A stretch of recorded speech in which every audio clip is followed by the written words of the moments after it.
কিন্তু তা বলে এখানে যদি কেউ মনে করে বদলা নেব, এটা তো খুব অন্যায় জিনিস। আপনি দেখেন এই 2014 সালের পর থেকে সারা রাজ্যের দিকে তাকান, ভারতবর্ষের বিভিন্ন রাজ্যের দিকে তাকিয়ে দেখেন, একাধিক মসজিদ ভেঙে দেওয়া হয়েছে, একাধিক মসজিদ ভেঙে দেওয়া হয়েছে, মাদ্রাসা ভেঙে গুঁড়ো করে দেওয়া হয়েছে। কোথাও কিছু নাই, শুধু শুধু চলছে মসজিদ ভাঙার রাজনীতি। ধর্ম ধর্ম ধর্ম ধর্ম ধর্ম। এদেশের হিন্দু মুসলমান যারা আছেন, শুভবুদ্ধি সম্পন্ন মানুষ, তারা প্রতিবাদ করছেন। অনেক হিন্দু ভাই প্রতিবাদ করছেন, অনেক মুসলমান ভাই প্রতিবাদ করছেন, কিন্তু তাদের প্রতিবাদটাকে কোনো গুরুত্ব দিচ্ছে না। কারণ তারা রাজ ক্ষমতা তাদের হাতে আছে বলে তারা একভাবে একপেশা বিচার করে বেরিয়ে চলে যাচ্ছে। এটা খুব নিন্দনীয়, এটা খুব অন্যায়। মনে রাখবেন, যে দেশে সংখ্যালঘুরা থাকে ওখানকার সংখ্যাগুরুদের দায়িত্ব হলো সংখ্যালঘুদের সুরক্ষিত রাখা। সে এদেশ হোক, বিদেশ হোক, যেই দেশই হোক, বাংলাদেশ হোক, পাকিস্তান হোক, ভারতবর্ষ হোক, আমেরিকা হোক, যেখানেই হোক না কেন, যে দেশে সংখ্যালঘু থাকবে এই সংখ্যালঘুদেরকে সুরক্ষিত রাখার দায়িত্ব হলো সংখ্যাগুরুদের। কথা বুঝে আসছে? তবে দেশে একটা আইন তো থাকবে, আইন থাকবে, একটা ল থাকবে, সংবিধান থাকবে, এটা থাকবে। তা বলে এই নয় যে অন্য দেশে কোথাও কিছু হলে তার বদলা এখানে নেবেন, আবার এ দেশে কোথাও কিছু হলে আবার এর বদলা অন্য দেশে নেবেন। এটা কিন্তু অন্যায়, এটা কিন্তু অন্যায়, এটা কিন্তু কখনো শোভনীয় হবে। কথা বুঝে আসছে? আমরা এ দেশে বসবাস করি, হিন্দু মুসলমান জৈন খ্রিস্টান কাঁধে কাঁধ লাগিয়ে দিয়ে আমরা বসবাস করি। আমরা একসঙ্গে বড় হয়েছি। যে রামের ছেলে কে রহিমের ছেলে আমরা জানি না। রামের ছেলে রহিমের ছেলে একই সাইকেলে করে স্কুলে গেছে, আজও যাচ্ছে। রাম আর রহিম ভাই একসঙ্গে চায়ের দোকানে বসে বসে চা খাচ্ছে, কখনো খেয়েছে, আজও খাচ্ছে। কিন্তু এই যে হিংসার বাতাবরণ তৈরি করে রাম রহিমের মধ্যে ফাটল ধরাবার চেষ্টা চালাচ্ছে খালি কিছু রাজনীতির নেতা। এই রাজনীতির নেতাগুলোকে যেদিনে সাধারণ মানুষ এদের মারপ্যাঁচ বুঝে যাবে, সাধারণ মানুষ যখন বুঝতে পারবে, এই রাজনীতির নেতাগুলোকে যখন ধাওয়া করবে, যখন রাজনীতির নেতাগুলোকে যখন তাড়া করবে, সেদিনে মনে রাখবেন এই দেশেতে আবার শান্তি ফিরে আসবে। এই রাজনীতির নেতাদেরকে যদি তাড়াতে না পারা যায়, মনে রাখবেন আগামী দিন কিন্তু পরিস্থিতি আরো খারাপের দিকে যাবে। মনে রাখবেন বাবাজি, আমার ভাইয়েরা, আজকে পরিস্থিতি কোন জায়গায় যে পৌঁছাচ্ছে। উত্তরপ্রদেশে একাধিক মসজিদ ভেঙে দেওয়া হয়েছে, আবার এখন নতুন করে টার্গেট করা হয়েছে আজমির শরীফ। আজমির শরীফ আপনারা দেখছেন, নিউজ দেখছেন। খাজা গরিবে নওয়াজ কম বেশি প্রায় 800 বছর হয়ে গেল, একদিন দুদিন তিন দিন। এই খাজা গরিবে নওয়াজের দরবারে সারা পৃথিবী থেকে আসে, শুধু দেশ থেকে না, সারা পৃথিবী থেকে আসে। তেনার ভক্ত শিষ্যরা আসে, আল্লাহর বান্দারা আল্লাহর ওলির দরবারে যায়। আজকে সেই আজমির শরীফকে টার্গেট করা হচ্ছে। ভাবতে অবাক লাগে, আজকে আমরা কোথায়? লজ্জায় মাথা হ্যাট হয়ে যায়। কোথায় আমরা? দেশের কি কোনো আইন থাকবে না? কোনো সংবিধান থাকবে না? দেশের আইন কোথায়? আইনের মানুষগুলো কোথায়? ভাবতে অবাক লাগে।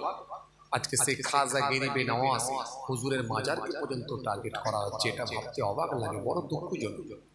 মনে রাখবেন, এদেশের হিন্দু মুসলিম যখন সজাগ হবে, এদেশের হিন্দু মুসলিম যখন সজাগ হবে, তখন কিন্তু আপনারা পালাবার রাস্তা খুঁজে পাবেন।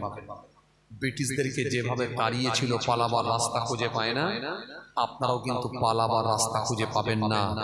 মানুষ প্রতিবাদ করছে, মানুষ সজাগ হয়েছে, মানুষ জাগতে শুরু করেছে। এদেশের হিন্দু মুসলিম যখন এক প্ল্যাটফর্মে এসে তারা করবে, তখন কিন্তু রাস্তা খুঁজে পাবেন। মনে রাখবেন, এটা অন্যায়, কখনো মেনে নেয় না। এদেশের হিন্দু মুসলিম এই রাজনীতি পছন্দ করে না। এই বাংলার মাটি হলো সম্প্রীতির মাটি, এ দেশ হলো সম্প্রীতির দেশ। রাজা রাম মোহন রায়ের দেশ, আশফাকুল্লাহ খানের দেশ। এই দেশ হলো সেই দেশ, তিতুমিরের দেশ। এ বাংলা হলো সেই বাংলা, রাজা রাম মোহন রায়ের বাংলা। এ বাংলা হলো সেই বাংলা, ঈশ্বরচন্দ্র বিদ্যাসাগরের বাংলা। এই বাংলা হলো সেই বাংলা, এ দেশ হলো সেই দেশ, কবি নজরুল ইসলামের দেশ। এই দেশ হলো সেই দেশ, এই দেশ হলো সেই দেশ। জি, এই দেশ হলো শ্রী রামকৃষ্ণ দেবের দেশ, এই দেশ হলো সেই দেশ খাজা গরিবে নওয়াজের দেশ, এই দেশ হলো ফুরফুরার পীর আবু বকর সিদ্দিক রহমাতুল্লাহ আলাইহির দেশ। মনে রেখে দিও, মানুষের ভেতরে হিংসার বাতাবরণ তৈরি করে বেশি দিন রাজনীতি যায় না। মানুষ বুঝতে শিখেছে, মানুষ ভাবতে শিখেছে, মানুষ সজাগ হচ্ছে। যেদিনে হিন্দু মুসলমান এক প্ল্যাটফর্মে চলে আসবে, সেদিনে কিন্তু তোমরা ছুটে পালাবার জায়গা পাবে না। ভাইরা আমার, তাই শুভবুদ্ধি সম্পন্ন মানুষকে বলবো, আপনারা প্রতিবাদ করুন, প্রতিবাদ করুন। আজও ভারতবর্ষের জমিনে আমরা প্রতিবাদ জানাচ্ছি, তীব্র নিন্দা জানাচ্ছি। বাংলাদেশে যদি কোন সংখ্যালঘুদের উপর অত্যাচার হয়ে থাকে, মনে রাখবেন সে দেশের সরকারকে দায়িত্ব নিতে হবে। সে দেশের সরকারকে, সে দেশের সংখ্যালঘুদেরকে সুরক্ষিত রাখার দায়িত্ব সে দেশের সরকারকে নিতে হবে। কেন? যে দেশে সংখ্যালঘুরা থাকবে, সে দেশের সরকার, সে দেশের সংখ্যাগুরুদের দায়িত্ব হলো সুরক্ষিত রাখা। অনুরূপ ভাবে এই দেশে যারা সংখ্যাগুরু আছে, তাদেরও দায়িত্ব হলো সংখ্যালঘুদেরকে সুরক্ষিত রাখা। মনে রাখবেন বাবাজি, আমার ভাইরা, বর্তমান অবস্থা খুব খারাপ, খুব খারাপ অবস্থা, খুব খারাপ অবস্থা। জি, তাই অনুরোধ করব, শুভবুদ্ধি সম্পন্ন মানুষ আপনারা সজাগ হন, প্রতিবাদ করুন। ধর্ম নিয়ে রাজনীতি করতে দেবেন না, প্রতিবাদ করুন। চাকরি নিয়ে রাজনীতি হোক, রুজি রুটি নিয়ে রাজনীতি হোক, মানুষের ইনকাম নিয়ে রাজনীতি হোক, ব্যবসা নিয়ে রাজনীতি হোক, ব্যবসা নিয়ে রাজনীতি হোক, স্বাস্থ্য নিয়ে রাজনীতি হোক, চিকিৎসা নিয়ে রাজনীতি হোক, হসপিটাল নিয়ে রাজনীতি হোক, রাজনীতি করুন। রুজি রুটি নিয়ে রাজনীতি করুন। মানুষের বেকারত্ব বেড়ে যাচ্ছে, সেদিকে লক্ষ্য দেন। দেশের বেকারত্ব বেড়ে যাচ্ছে, সেদিকে লক্ষ্য দেন। তা না করে আপনারা মসজিদ মন্দির, হিন্দু মুসলিম, হিন্দু মুসলিম, মসজিদ মন্দির, আপনাদের কি লজ্জা হয় না? সাধারণ মানুষগুলোকে, নিরীহ মানুষগুলোকে মারছেন, জানে মেরে দিচ্ছেন, ধর্মের সুশ্রুতি দিয়ে রাইট লাগাচ্ছেন, আপনাদের কি লজ্জা হয় না? ভাইরা আমার, বন্ধুরা আমার, আফসোস অন্য কিছু নাই। যাই হোক ভাইরা আমার, আলোচনা খুব বেশি লম্বা করব না, খুব অল্প সময় সংক্ষিপ্ত কিছু বয়ান করে বিদায় নেব। মনে রাখবেন, মনে রাখবেন, মনে রাখবেন, আপনার পাশের বাড়িতে যখন কেউ বিপদের মধ্যে পড়বে, তখন আপনার পাশের বাড়ির লোকটাই কিন্তু আগে আসবে। এখানে কোনো রাজনীতির নেতাকে আপনি পাবেন না। রামের বাড়িতে আগুন লাগলে রহিমের উচিত ঝাঁপিয়ে পড়া, রহিমের বাড়িতে আগুন লাগলে রাম ভাইয়ের উচিত ঝাঁপিয়ে পড়া, জয়দেবের বাড়িতে আগুন লাগলে জয়নালের উচিত ঝাঁপিয়ে পড়া, জয়নালের বাড়িতে আগুন লাগলে জয় আগিয়ে ঝাঁপিয়ে পড়া।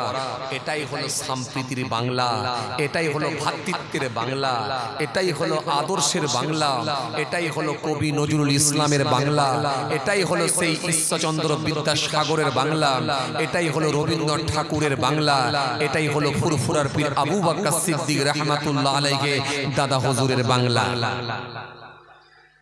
ভাইরা আমার, বন্ধুরা আমার, সাথী মহব্বতের ভাইরা, চলুন আলোচনা আমি খুব বেশি করব না, যদিও আমি রাজনীতির লোক না, আমি রাজনীতি নিয়ে আলোচনাও করি না, আপনারা জানেন। আর আমি কারোর পক্ষপাতিত্ব করেও কথা বলি না, একেবারে নিরপেক্ষভাবে যেটা আমার মনে হয় বলি, নিরপেক্ষভাবে, কাউকে ইন্ডিকেট করে নয়, কাউকে লক্ষ্য করে নয়। কারণ আমি রাজনীতি করি না, তো কারোকে ইন্ডিকেট করে বলবো কেন? কাউকে টেনে তুলতে হবে আর কাউকে নামাতে হবে, এমন টার্গেট আমার নেই। আমি একটাই কথা বলবো, মানুষ সুরক্ষিত থাক, মানুষ আরামে থাক, সে হিন্দু হোক, মুসলমান হোক, খ্রিস্টান হোক, যে যার কর্ম করে খাক। কি কথা ঠিক বলছি না ভুল বলছি?